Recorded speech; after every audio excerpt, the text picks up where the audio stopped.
Welcome to class, students.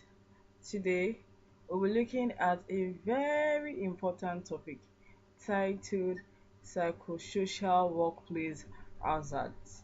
Psychosocial Workplace Hazards. Introduction. Psychosocial hazards are workplace factors that can negatively affect workers' psychological and physical well-being through stress, strain, or interpersonal issues. These hazards stem from social and organizational aspects of work rather than physical dangers.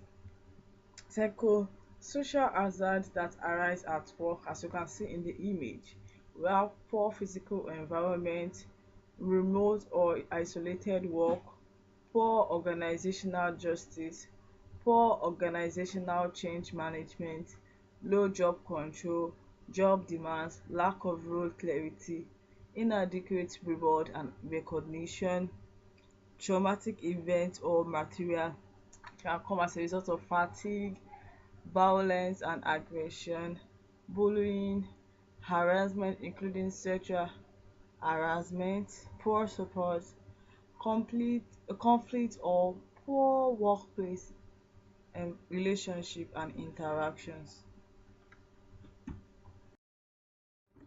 So we'll also look at psychosocial hazard, external side that arise from or are related to psychosocial hazard. Those are hazards that are related to psychosocial hazard. We have the work design and management practice, the working environment, equipment and system used in the workplace, workplace interactions and behavior. So let me say that again. Psychosocial hazard, external sides are hazards that arise from these listed features. We have work design and management practice, working environment, equipment and system used in the workplace, workplace interactions and behaviors. So psychological hazards are hazards that arise from, as said earlier on, work design or design or management of work, the environment, workplace interaction and behaviors, plant at the workplace. Also have stress response. Psychological harm can be as a form of depression, anxiety, burnout, post-traumatic stress disorder. Physical harm can be cardiovascular disorder and musculoskeletal disorder. So psychosocial risks in the workplace include toxic or hostile work environment, insufficient organizational support, poor work-life balance, misalignment between worker skills and job requirements, behavioral issues such as bullying, harassment, incivility, aggression, problematic personality dynamics, excessive micromanagement, organizational conflict, stress from critical incidents, shift work disruption, privacy concern regarding worker data. Work-related psychological condition. We have stress mechanism. Work-related stress occur when workers perceive their job demands exceeding their available resources such as skills, time, support or coping ability. Hence, health problems develop when a significant imbalance exists between demands and coping resources. So work stress, it occurs when a worker perceives that the demands at work is greater or bigger than the available resources, and the resources can be in terms of skills, in terms of time and in terms of support or coping ability itself. Then health problem emerge or can develop if there is no balance between the demands and coping resources. They will have root causes. Psychosocial hazard typically stem from excessive or insufficient workload and unreasonable deadline, limited worker anatomy or control, inadequate support system, that is emotional training resources, role ambiguity or conflict, dysfunctional workplace relationship, poor change management practice, work-life imbalance, unpleasant or hazardous physical environment. What are the impacts of psychosocial hazard? Health impact of psychosocial hazard. We have exposure to psychosocial hazard can affect workers in various time frame. We have the immediate effects and the chronic consequence. The immediate effects: workers may experience anxiety, depression, sleep disturbance, irritability and concentration difficulty when exposed to workplace psychosocial hazard. We have the chronic consequence: without intervention, long time exposure can lead to professional burnout, can lead to chronic fatigue syndrome, cardiovascular condition, digestive system disorder and musculoskeletal problems. These are the chronic consequences of psychosocial hazard. How to mitigate psychosocial hazard? There are different ways as which we can use to mitigate psychosocial hazard. We have thoughtful job design, workplace culture development, strategic change implementation, environmental consideration and work-life integration. Thoughtful work design: how to carry out your work. Then we have workplace culture development, we have strategic change implementation, environmental condition, work-life integration support.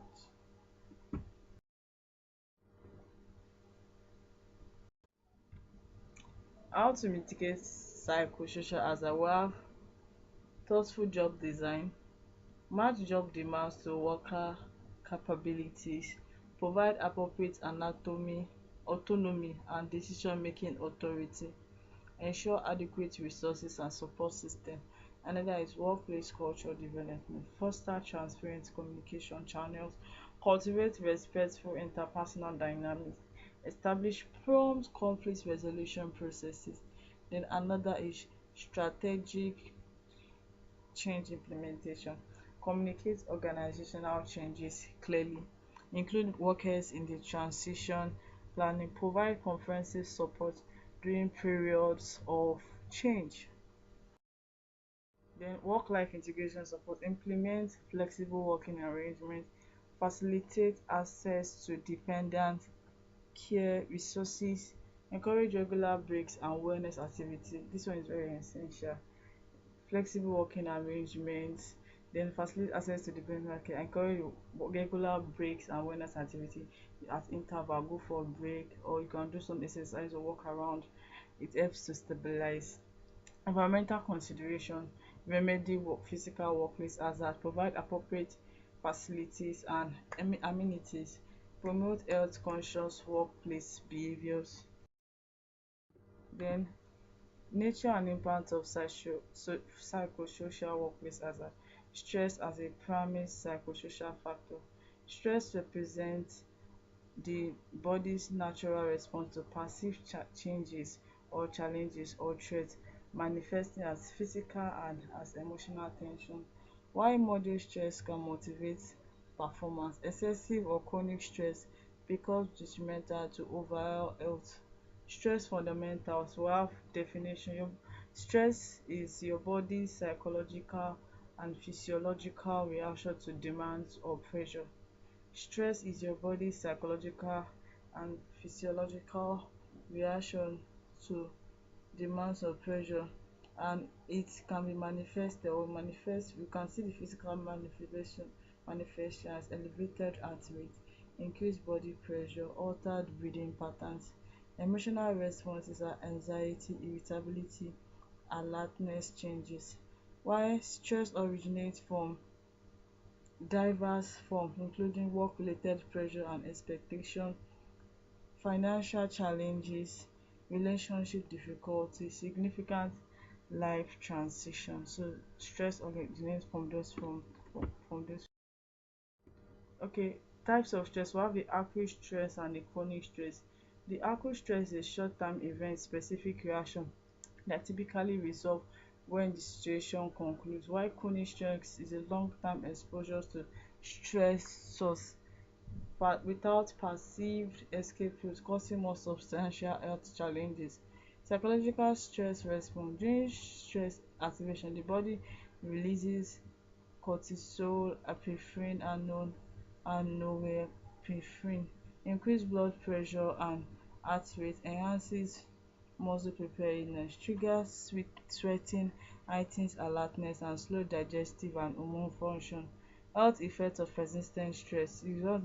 It results in cardiovascular complications, respiratory problems, sleep disturbance, immune system suppression, reproductive issues. It can also result in increase in risk of type 2 diabetes and hypertension and mental health disorders including depression and anxiety. Effective stress management approaches involve deep breathing and meditation practice, regular journaling, outdoor activity and nature exposure, engaging in personally enjoyable relaxation techniques, maintaining social connection and support system, adhering to regular routine, contributing to community well-being, seeking professional assistance when needed. Thank you for listening.